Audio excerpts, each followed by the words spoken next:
And now to a man who has been central to the impeachment of President Trump from the start. In his first interview following today's historic vote, Congressman Adam Schiff of California joins me now. He is chairman of the House Intelligence Committee. He was the lead House manager during the impeachment trial.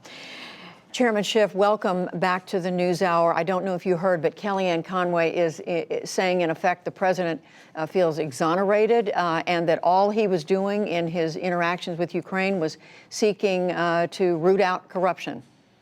Well, that's, of course, not what the senators found. On a bipartisan basis, you had many Republican senators acknowledge that not only did the president do something wrong, but he held up hundreds of millions of dollars of aid in an effort to pressure Ukraine into doing political investigations into his opponent. I have to say, I was really, I found it breathtaking to listen to Senator Romney today, to see that display of moral courage, to see someone put country above party. I said earlier in the week on Monday during our closing arguments that a single person, a single vote could change the course of history.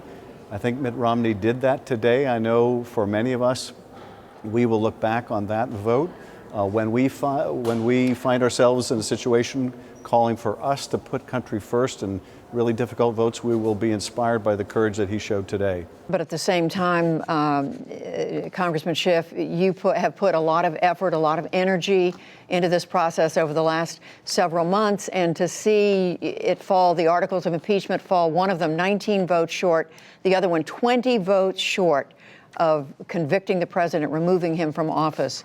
What does that say to you? Well, what it says, and I talked about this earlier in the week, is we are at a place right now where one political party is willing to tolerate a level of misconduct in a president unsurpassed in history as long as it's a president of their party. That is a very dangerous trend for the country. The fact that so many senators of that party were not willing to fulfill their oath in the same way that Mitt Romney did, I think is a real indictment of today's GOP. But notwithstanding that, we felt in the House that we needed to do our constitutional duty and appeal to that optimism the founders put in our ability to have self-governance. I think Mitt Romney validated that faith of the founders. And I'll say also, there are a number of Democratic senators from very difficult states who made an equally courageous decision today. So I find myself at the end of this trial very optimistic about the future. Do you think there's something you and the managers could have done differently, argued differently in order to have a different outcome here? I don't. In fact, I think had we done anything differently than we did, we would not have enjoyed the unanimous support of the Democratic senators and been able to convince a former presidential nominee, the former leader of the Republican Party, that his oath required him to convict Donald Trump for such a egregious abuse of power. So we feel that we put the best case forward possible. We appealed to the best instincts of the senators, and I'm just tremendously moved that one of them displayed, really several displayed such incredible courage. But two other questions. Number one, was this a fair trial? Your side very much wanted there to be witnesses, more evidence. You didn't get that. Is this in the end the process that the American people deserved?